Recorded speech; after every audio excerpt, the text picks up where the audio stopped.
Bonjour, je suis Alexandre Baradez, responsable des analyses de marché pour le courtier IG en France depuis 11 ans maintenant.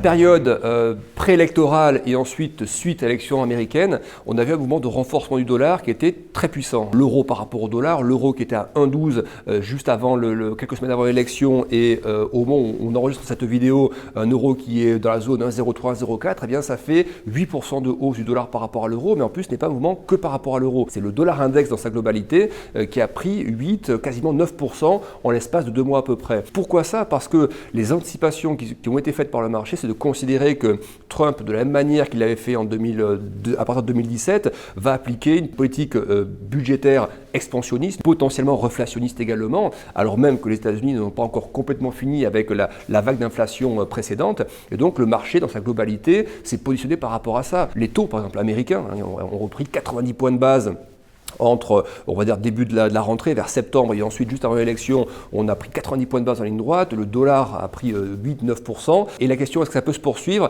Je serais plus modéré de ce côté-là. Je pense qu'au contraire, le potentiel va être assez limité dans la mesure où, justement, Trump, en 2024, et puis tout le mandat qui va suivre derrière, va être un Trump confronté à un déficit américain qui est beaucoup plus élevé. À l'époque, quand il est arrivé et a pris ses fonctions, le déficit américain, c'était 3% à peu près. Donc, il y avait de la marge. Là, il arrive avec un déficit qui est de l'ordre de 6% et qui a été extrêmement élevé depuis la période Covid. Donc gros déficit, ce qui veut dire qu'il n'aura pas les mêmes marges de manœuvre pour appliquer des politiques de très forte baisse d'impôts, de grosse stimulation économique. Ensuite, il y a la question également de l'inflation. Quand il est arrivé à l'époque, en 2016-2017, il n'y avait quasiment pas d'inflation aux États-Unis, donc il n'y a pas de souci pour appliquer des politiques expansionnistes. On voit quelles vont être les limites en fait, de ce mandat. C'est-à-dire qu'il hérite d'une situation budgétaire qui est assez forte en termes de déficit. Les marges de manœuvre de Trump sur ce mandat ne seront pas les mêmes que le mandat précédent et du coup ça devrait limiter l'appréciation très très forte du dollar qui peut aussi pénaliser, attention, les exportateurs américains. Même si beaucoup de grands groupes américains du SP500 ont une forte activité domestique, il y a quand même une partie de l'économie américaine qui est exportatrice, des entreprises qui sont exportatrices et pour ça il a besoin d'un dollar qui ne soit pas non plus trop puissant et qui viendrait servir de vent contraire contre l'économie américaine. Alors les relations n'ont pas été simples entre Donald Trump et Jérôme Powell, qui était déjà le président de la Fed lors du premier mandat. Donald Trump a toujours voulu appliquer des politiques expansionnistes de soutien à l'économie, donc des baisses d'impôts, de la dérégulation. Et pour ça, il faut une politique monétaire qui soutienne, qui ne soit pas restrictive.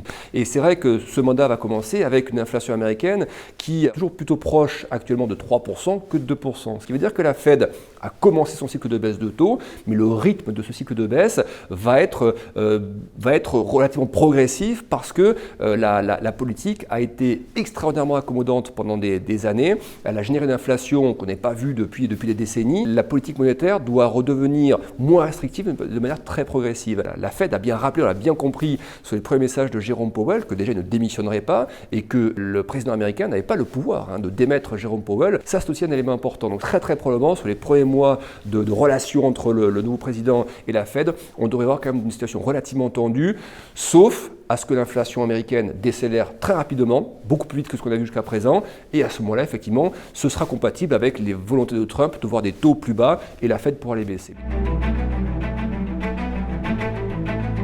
La campagne américaine s'est faite, la campagne de Donald Trump surtout, s'est faite sur le thème des cryptos. Et il a très vite compris que c'était un point d'entrée dans une campagne qui lui permettrait d'aller cibler un électorat plus jeune, un électorat qui n'était pas forcément habitué à aller voter. Et il a bien compris qu'il avait là un créneau à prendre parce que justement la mandature démocrate précédente, notamment avec un président de la SEC, le gendarme boursier américain, qui avait une position non, on ne va pas dire totalement pro-crypto, mais quand même très prudent par rapport aux cryptos. On voit bien que Donald Trump a bien exploité ce créneau politique-là et les marchés se sont engouffrés là-dedans. Les marchés crypto notamment, le Bitcoin qui était aux alentours de 60 000 $ avant l'élection est venu chercher dans les jours et les semaines qui ont suivi l'élection la zone des 100 000 $. Après effectivement la réalité va peut-être être un peu différente. On ne peut pas non plus considérer que même si la question du Bitcoin peut-être dans la réserve stratégique sera intégrée à un moment donné, ce seront très probablement des pourcentages très limités, très faibles. On voit bien que dans les premières communications de Trump, la question de la position du dollar reste et doit rester prédominante. Il a même menacé les BRICS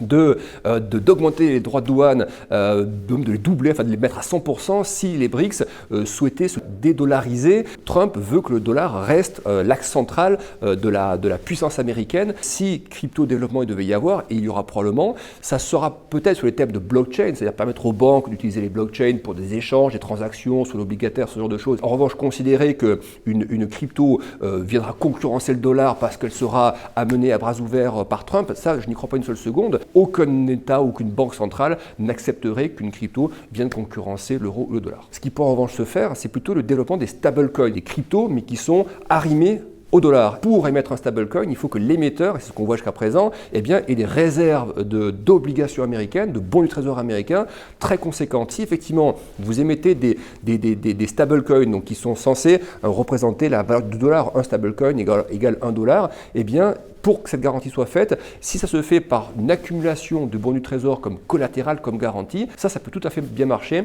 avec l'administration parce qu'il y a un lien direct entre l'économie américaine, le financement de cette économie via les bons du trésor et la mise en œuvre de crypto.